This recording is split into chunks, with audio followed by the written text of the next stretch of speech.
പിതാവിൻ്റെയും പുത്രൻ്റെയും പരിശുദ്ധാത്മാവിൻ്റെയും നാമത്തിൽ ആമേൻ. എൻ്റെ പ്രിയപ്പെട്ടവരെ, ഇന്ന് മെയ് 25 തിങ്കളാഴ്ച. അമ്മേ പരിശുദ്ധ അമ്മേ, അമ്മേ പരിശുദ്ധമേ, ദൈവമാതാവേ, കൃപാസനത്തിലൂടെ ഞങ്ങളുടെ ദേശത്തിനും അമ്മ മധ്യസ്ഥം തേടി തന്ന എല്ലാ അനുഗ്രഹങ്ങൾക്കും കൃപകൾക്കും ഞങ്ങളിപ്പോൾ ഹൃദയം നിറഞ്ഞ നന്ദി പറയുന്നു. അമ്മേ പരിശുദ്ധമേ, ദൈവമാതാവേ, 2004 ഡിസംബർ 7 ഉച്ചകഴിഞ്ഞ് 2:30 കൃപാസനത്തിൽ സംഭവിച്ച അമ്മയുടെ പ്രത്യക്ഷപ്പെടലിനെ കുറിച്ച് തിരുസഭയ്ക്ക് സമർപ്പിച്ചിരിക്കുന്ന പഠനരേഖകളുടെ സഭാത്മകമായ പഠനം ആരംഭിക്കുവാൻ ഞങ്ങൾ പ്രാർത്ഥിക്കുന്നു. അമ്മേ പരിശുദ്ധമേ, ഭൂസ്വർലോകങ്ങളുടെ രാജ്ഞിയായ അങ്ങേയ്ക്ക് ഭൗമസംരക്ഷണത്തിനായി പ്രപഞ്ചപ്രകൃതിയെ തന്നെ തിരുസഭ പ്രതിഷ്ഠിക്കുവാൻ ഈ പ്രത്യക്ഷീകരണം വഴി ഇടയാക്കണമേ. പരിശുദ്ധമേ, ജപമാല മാതാവേ, സകല കൃപാസനം പ്രാർത്ഥനയോടും ചേർത്ത് ഞങ്ങളിപ്പോൾ പ്രാർത്ഥിക്കുന്ന ഈ കുടുംബത്തിന്റെ പ്രത്യേക നിയോഗം പറ മക്കളെ.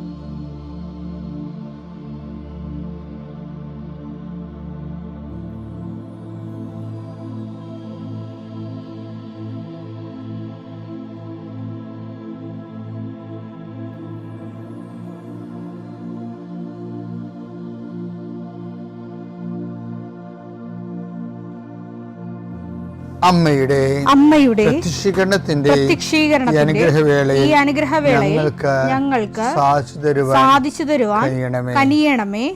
ആമേൻ. വിശ്വാസ പ്രമാണം. സർവശക്തനായ പിതാവും ആകാശത്തിന്റെയും ഭൂമിയുടെയും സൃഷ്ടാവുമായ ദൈവത്തിൽ ഞാൻ വിശ്വസിക്കുന്നു. അവിടുത്തെ ഏകപുത്രനും ഞങ്ങളുടെ കർത്താവുമായ ഈശോമിശിഹായിലും ഞാൻ വിശ്വസിക്കുന്നു. ഈ പുത്രൻ പരിശുദ്ധാത്മാവിനാൽ ഗർഭസ്ഥനായി കന്യകാമറിയത്തിൽ നിന്ന് പിറന്ന് പൊന്തിയോസ് പീലാത്തോസിന്റെ കാലത്ത് പീഡകൾ സഹിച്ച് കുരിശിൽ തറയ്ക്കപ്പെട്ട് മരിച്ച് അടക്കപ്പെട്ട് പാതാളങ്ങളിൽ ഇറങ്ങി മരിച്ചവരുടെ ഇടയിൽ നിന്ന് 3-ാം നാൾ ഉയർത്ത് സ്വർഗത്തിലേക്ക് എഴുന്നള്ളി സർവശക്തിയുള്ള പിതാവായ ദൈവത്തിന്റെ വലതുഭാഗത്തിരിക്കുന്നു. അവിടെ നിന്ന് ജീവിക്കുന്നവരെയും മരിച്ചവരെയും വിധിക്കുവാൻ വരുമെന്നും ഞാൻ വിശ്വസിക്കുന്നു. പരിശുദ്ധാത്മാവിലും ഞാൻ വിശ്വസിക്കുന്നു. വിശുദ്ധ കത്തോലിക്കാ സഭയിലും പുണ്യവാന്മാരുടെ ഐക്യത്തിലും പാപങ്ങളുടെ മോചനത്തിലും ശരീരത്തിന്റെ ഉയർപ്പിലും നിത്യമായ ജീവിതത്തിലും ഞാൻ വിശ്വസിക്കുന്നു. ആമേൻ. സുഖസ്ഥനായ ഞങ്ങളുടെ പിതാവേ, അങ്ങയുടെ നാമം പൂജിതമാകണമേ. അങ്ങയുടെ രാജ്യം വരണമേ. അങ്ങയുടെ തിരുമനസ് സ്വർഗത്തിലെ പോലെ ഭൂമിയിലും ആകണമേ. അന്നു വേണ്ടുന്ന ആഹാരം ഇന്ന് ഞങ്ങൾക്ക് തരണമേ. ഞങ്ങളോട് തെറ്റ് ചെയ്യുന്നവരോട് ഞങ്ങൾ ക്ഷമിക്കുന്നത് പോലെ ഞങ്ങളുടെ തെറ്റുകൾ ഞങ്ങളോടും ക്ഷമിക്കണമേ. ഞങ്ങളെ പ്രലോഭനത്തിൽ ഉൾപ്പെടുത്തരുതേ, തിന്മയിൽ ഞങ്ങൾ രക്ഷിക്കണമേ. ആമേൻ. നന്മ നിറഞ്ഞ മറിയമേ, സ്വസ്തി. കർത്താവ് അങ്ങയുടെ കൂടെ സ്ത്രീകളിൽ അങ്ങ് അനുഗ്രഹിക്കപ്പെട്ടവളാകുന്നു. അങ്ങയുടെ ഉദരത്തിൻ ഫലമായി ഈശോ അനുഗ്രഹിക്കപ്പെട്ടവനാകുന്നു. പരിശുദ്ധ മറിയമേ, തമ്പുരാന്റെ അമ്മേ, പാപികളായ ഞങ്ങൾക്ക് വേണ്ടി ഇപ്പോഴും ഞങ്ങളുടെ മരണസമയത്തും തമ്പുരാനോട് അപേക്ഷിക്കണമേ. ആമേൻ. എൻ്റെ പ്രിയയുടെ, നാളെ അച്ഛൻ പ്രാർത്ഥിക്കത്തില്ലേ? അപ്പം നിങ്ങളുടെ കയ്യിൽ രേഖകളുടെ മേലെ കർത്താവിൻ്റെ അനുഗ്രഹം ഉണ്ടാകാൻ വേണ്ടി പ്രാർത്ഥിക്കുന്ന ദിവസമാണ്. എല്ലാ രേഖകളൊന്നും അച്ഛൻ വിളിച്ച് പറയത്തില്ലെങ്കിലും അച്ഛൻ മനസ്സ് ഉദ്ദേശിക്കുന്നുണ്ട് എല്ലാ രേഖകളും. ഇപ്പോൾ ഭൂമി തരം മാറ്റുന്നതിന് കൊടുത്തിട്ടുള്ള അപേക്ഷകൾ, അതിൻ്റെ കോപ്പി ഉണ്ടാകണം നാളെ പ്രാർത്ഥിക്കുമ്പോൾ വെളുപ്പിനെ. ഇപ്പോൾ വിവാഹം കഴിക്കാൻ പോകണമെന്നുണ്ടെങ്കിൽ അതിൻ്റെ മന്ത്രകോടികൾ പള്ളിയിൽ ആശീർവദിക്കും. അത് കുഴപ്പമില്ല, അത് കൂതാശപരമായിട്ട് ആസ്വദിക്കണം. അല്ലാത്ത ദൈവദിനസേന ഉപയോഗിക്കേണ്ട എല്ലാ സംഭവവും. അതുപോലെ തന്നെ നിങ്ങളുടെ പരീക്ഷ ഇനി എഴുതാനുണ്ടെങ്കിൽ അതിൻ്റെ പഠനപുസ്തകങ്ങൾ, വിഷയങ്ങളും ലാപ്ടോപ്പുകളും, പിന്നെ പ്രമാണമില്ലേ, പൊക്കോറ് ചെയ്ത് കിട്ടാനുള്ള പ്രമാണങ്ങൾ, അത് കിട്ടാതിരിക്കുന്നത്, അതിൻ്റെ രേഖകൾ, പിന്നെ വിസ, പാസ്പോർട്ട്, വിസ റിജക്റ്റ് ചെയ്യുന്ന റിജക്ഷൻ്റെ പേപ്പറുകൾ, എന്തെല്ലാം രേഖകൾ നിങ്ങളുടെ കയ്യിലുണ്ടോ അത് നിങ്ങൾ നാളെ പ്രാർത്ഥനയുടെ സമയത്ത് ആശീർവാദത്തിനായി സമർപ്പിക്കണം. ഇതൊരു അറിയിപ്പാണ്. ദൈവം നിങ്ങൾ അനുഗ്രഹിക്കട്ടെ. കർത്താവെ, നിൻ്റെ ഉന്നതമായ നാമത്തിന് സ്തോത്രം ചെയ്യുന്നു. കർത്താവെ, നിൻ്റെ വിശുദ്ധ പൗരോഹിത്യത്തെ മഹത്വപ്പെടുത്തണമേ. കർത്താവ്, പ്രാർത്ഥന എത്ര ലളിതമാണെങ്കിലും എളിയതാണെങ്കിലും ഇതുകൊണ്ട് എന്താണ് ഉദ്ദേശിക്കേണ്ടത് കർത്താവെ? നീയാണ് ഉദ്ദേശിക്കേണ്ടത്. രോഗികളെ, നാനാവിധ രോഗികളെ കർത്താവെ നിൻ്റെ വിശുദ്ധമായ രക്തം തളിക്കണമെന്ന് പ്രാർത്ഥിക്കുന്നു. ഡിപ്രഷൻ വന്നു പോയവർ, മനസ്സിടിഞ്ഞവർ, ഇപ്പോൾ കാണുന്നത് പോലെ നെഞ്ചിൻ്റെ ഉള്ളിൽ മുഴയുള്ളവരെ കർത്താവ് സ്പർശിക്കണമേ എന്ന് കണ്ണീരോടെ പ്രാർത്ഥിക്കുന്നു. ഉടലിൽ നിന്ന് വെള്ളം വന്നുകൊണ്ടിരിക്കുന്നവരെ കർത്താവ് സുഖപ്പെടുത്തുന്നുണ്ട്. കർത്താവ്, അടിവയറ്റിലെ വേദനകളും മുഴുവൻ എല്ലാത്തരം അസ്വസ്ഥതകൾ, ഭാരങ്ങൾ, എന്തോ കെട്ടിയിരിക്കണ പോലെ തോന്നുന്ന അവസ്ഥകൾ കർത്താവിൻ്റെ നാമത്തിൽ സൗഖ്യമാകട്ടെ എന്ന് ഈശോനാമത്തിൽ പ്രാർത്ഥിക്കുന്നു. കർത്താവ്, ഇന്ന് ജോലി അന്വേഷിച്ച് പോകുന്നവരെ, കർത്താവ് ഓപ്പറേഷന് വേണ്ടി ഒരുങ്ങിക്കൊണ്ടിരിക്കുന്നവരെ, ഓപ്പറേഷൻ 2.5 മണിക്കൂർ ഉണ്ടാകുമെന്ന് കേട്ടപ്പോഴൊരു പ്രയാസം നേടുന്നവരെ, അതിനെക്കുറിച്ച് ഭയങ്ങൾ തോന്നുന്നവരെ, എല്ലാ ഓപ്പറേഷനുകളെയും കർത്താവിൻ്റെ നാമത്തിൽ ഞാൻ ആശീർവദിക്കുന്നു. കർത്താവ്, പ്രസവത്തിലെ കുഞ്ഞിന് വെയിറ്റ് കൂടുതലാണ്, സിസേറിയൻ വേണമെന്ന് പറഞ്ഞപ്പോൾ അങ്ങനെ പറഞ്ഞിരിക്കുന്നവർ, അങ്ങനെ ഓരോരോ വിഷയത്തിൽ പ്രസവ സംബന്ധമായ വിഷയങ്ങളെ വിഷമിക്കുന്നവരും വേദനിക്കുകയും വീർമുട്ടുകയും ചെയ്യുന്നവരുടെ എല്ലാ ഭാരങ്ങളും മാറി മാതാവ് പ്രസവത്തിൻ്റെ ഓപ്പറേഷൻ്റെ ടൈമിൽ അല്ലെങ്കിൽ പ്രസവത്തിൻ്റെ സമയം നിൻ്റെ കൂടെ കൈകൾ പിടിച്ചുകൊണ്ട് പരിശുദ്ധ അമ്മയെ നിന്നെ ഏൽപ്പിക്കുന്നു. പിതാപുത്രനും പരിശുദ്ധാത്മാവായ സർവേശ്വര എന്നേക്കും ആമേൻ. എൻ്റെ പ്രിയപ്പെട്ട, നമ്മൾ ഇന്ന് കാണുന്നത്, നമുക്കറിയാം ഈ ദിവസങ്ങളിലെല്ലാം അച്ഛൻ ചെയ്യണത് പെന്തക്കോസ്ത മഹോത്സവത്തിന് ശേഷവും അതിലേക്കും അതിന് ശേഷമുള്ള ഈ പെന്തക്കോസ്ത കാലഘട്ടങ്ങളിലുള്ള ആത്മാവിനെക്കുറിച്ചുള്ള ജാഗ്രതയും അത് സ്വീകരിക്കാൻ വേണ്ടിയുള്ള ദൈവകൃപ നിങ്ങൾക്ക് ലഭിക്കണമെന്ന ഉദ്ദേശത്തിലാണ് അച്ഛൻ ഓരോ ടോക്കുകൾ ചെറിയ ബിറ്റ്സുകൾ നൽകുന്നത്. ഇപ്പോൾ ഇന്ന് നമ്മൾ കാണാൻ പോണത് പരിശുദ്ധാത്മാവിൻ്റെ വരങ്ങളെക്കുറിച്ചാണ് നമ്മൾ ഇത്രയും നാൾ സംസാരിച്ചുകൊണ്ടിരുന്നത്. ഇന്ന് നമ്മൾ കാണുന്നത് വിശ്വാസവരത്തെക്കുറിച്ചാണ്. വിശ്വാസവരം എന്ന് വെച്ച് കഴിഞ്ഞാൽ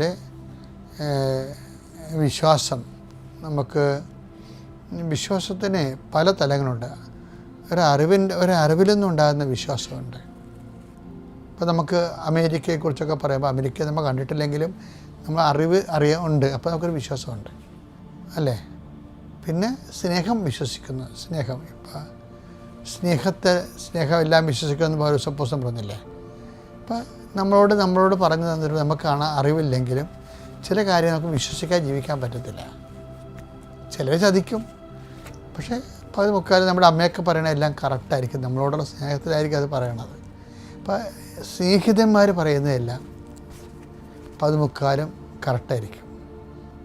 അച്ഛനത് ചെയ്യേണ്ട കേട്ടാ, അത് ശരിയാകത്തില്ല കേട്ടാ എന്ന് എന്നോട് ചിലർ പറഞ്ഞിട്ടുണ്ട്. അപ്പോൾ ഞാൻ പിന്നെ ചിലപ്പോൾ ആ ഒരു സമ്മേളനത്തിന് അല്ലെങ്കിൽ ആ ഒരു പദ്ധതി ഞാൻ പിന്നെ എടുക്കത്തില്ല. എന്താ കാര്യം? നമ്മളോട് പറയുന്ന ആൾക്കാർ നമ്മൾ ദുഃഖിക്കരുത്, നമ്മൾ നന്മയിലൂടെ വളരണമെന്ന് ആഗ്രഹിച്ചിട്ടുള്ളത് പറയണം. അപ്പോൾ അവർ കറക്റ്റായിട്ട്. ഇപ്പോൾ എന്നെ കുറേ ആൾക്കാർ എന്നോട്, ഞാനധികം റിലേഷൻസ് കീപ്പ് ചെയ്യത്തില്ല, വളരെ ചുരുക്കം റിലേഷൻസ്. കാര്യം ഈ ആവശ്യമില്ലാത്ത കയറി ആൾക്കാരെ എന്നെ സ്വാധീനിക്കാതിരിക്കാൻ വേണ്ടി ഞാൻ അധികം റിലേഷൻസ് കീപ്പ് ചെയ്യത്തില്ല. ഞാൻ അരൂപിക്ക് എടുത്ത പ്രവർത്തനങ്ങൾക്ക് എതിരായിട്ടേ വരത്തുള്ളൂ മാനുഷികമായ ഐഡിയോളജികൾ. പക്ഷെ എന്നാലും ചില വിഷയങ്ങൾ ചില ആൾക്കാർ പറയുമ്പോൾ അത് പരിശുദ്ധാരും നമ്മളെ പറയും അത് കറക്റ്റാണ്, അപ്പോൾ അതുകൊണ്ട് അല്പം നഷ്ടമാണെങ്കിലും തൽക്കാലം നിൽക്കുക, അല്ലെങ്കിൽ ചാറേണ്ട കാര്യമില്ല എന്ന് പറയുമ്പോൾ അത് സ്നേഹത്തിൽ നിന്നുണ്ടാകുന്ന വിശ്വാസമാണ്. പിന്നെയെന്ന് പറയണത് അഭിഷേകപരമായ വിശ്വാസമുണ്ട്. അതൊരു വരവാണ്. എല്ലാം വരവാണെങ്കിലും അഭിഷേക വിശ്വാസത്തിന് അത് കൂടിയ വരവാണ്.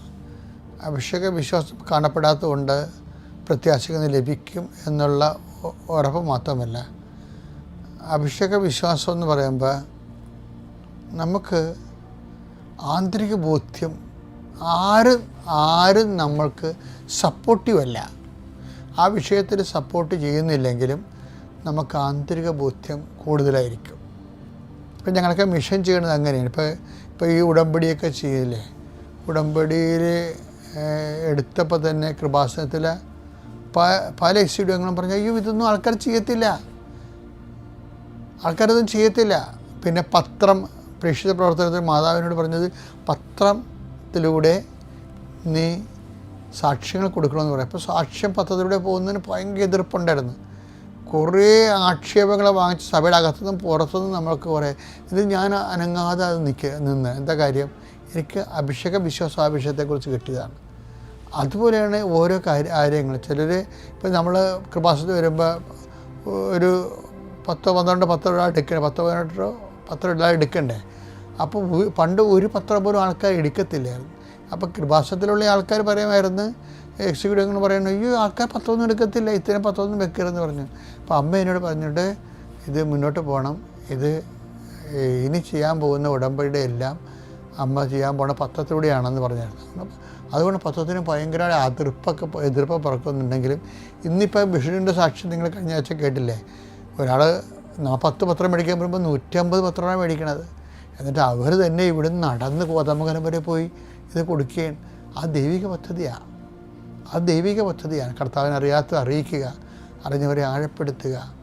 അപ്പം പരിശുദ്ധ ചൈതന്യം ഇല്ലാത്തവരും മനുഷ്യൻ്റെ ഈ ഭാരങ്ങൾ മാത്രം കണ്ട് വിഷയം ബുദ്ധിപരമായി വിലയിരുത്തുന്നവരും ദൈവിക പദ്ധതിക്ക് എതിരായിരിക്കും. അപ്പോൾ വിശ്വാസ വരവെന്ന് പറയുന്നത് അഭിഷേക വിശ്വാസമുണ്ട്. അപ്പം നമുക്ക് ദൃശ്യമായ സപ്പോർട്ടുകളൊന്നും കിട്ടത്തില്ല, പക്ഷേ ആന്തരിക ബോധ്യമുണ്ട്. അപ്പം നിങ്ങൾക്ക് എന്തെങ്കിലും സംശയം ഉണ്ടെങ്കിൽ അവിടെ മെസ്സേജിങ് ഒക്കെ വരണതാണ്. മെസ്സേജ് ഇപ്പോൾ കൃപാസനത്തിൽ വന്ന ആൾക്കാരെ മെസ്സേജ് എടുപ്പിക്കത്തില്ലേ, ചില കാര്യങ്ങൾക്ക് മെസ്സേജ് വേണം. കാര്യം നമ്മൾ കൃത്യമായ കാര്യങ്ങൾ ദൈവത്തിൻ്റെ മനസ്സനുസരിച്ചാണ് ജീവിക്കണമെങ്കിൽ നമ്മൾ ദൈവത്തിൻ്റെ മനസ്സറിയണ്ടേ. അങ്ങയുടെ നാമം പൂജിതമാകണമേ, അങ്ങയുടെ തിരുമനസ് സ്വർഗ്ഗത്തിലെ പോലെ ഭൂമിയിലും ആകണമെന്ന് പറഞ്ഞാൽ ദൈവ തിരുമനസ്സാണ് നമ്മൾ ജീവിക്കേണ്ടത്. അപ്പോൾ ദൈവ തിരുമനസ് അറിയണമെങ്കിൽ അതിനുള്ള സംവിധാനങ്ങൾ ഉണ്ടാകണം. അപ്പോൾ അവിടെയാണ് വിശ്വാസവരം പോണത്. അപ്പോൾ വിശ്വാസവരത്തിൽ എപ്പോഴും വരേണ്ടത് കഷ്ടകാലം ഉണ്ടാകും, പക്ഷേ കഷ്ടകാലം കഴിഞ്ഞ് വരുന്ന വിശ്വാസം അടിപൊളി വിശ്വാസമായിരിക്കും. അതാണ് പറയുന്നത് വിശ്വാസം. എന്ന് വെച്ചാൽ അഗ്നിശോധനകൾ അതിജീവിക്കുന്ന വിശ്വാസം. 1 പത്രോസ് 1:7 കാരണം അഗ്നിശോധനയെ അതിജീവിക്കുന്ന നശ്വരമായ സ്വർണത്തേക്കാൾ വിലയേറിയതായിരിക്കും പരീക്ഷകളെ അതിജീവിക്കുന്ന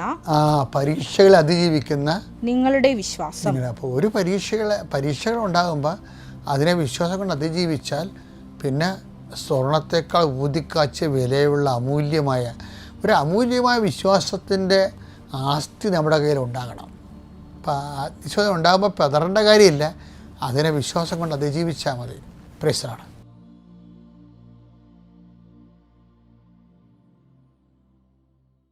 അത്യപൂർവ ദൈവാനുഭവങ്ങൾ ഇനി നിങ്ങൾക്കും സ്വന്തം. ഈ യൂട്യൂബ് ചാനൽ ഇതുവരെ സബ്സ്ക്രൈബ് ചെയ്തിട്ടില്ലെങ്കിൽ ഇപ്പോൾ തന്നെ സബ്സ്ക്രൈബ് ചെയ്യുക. ഈ വീഡിയോ ഇപ്പോൾ തന്നെ നിങ്ങളുടെ സുഹൃത്തുക്കൾക്ക് ഷെയർ ചെയ്തുകൊണ്ട് കർത്താവിൻ്റെ പ്രേക്ഷിതരാകുക.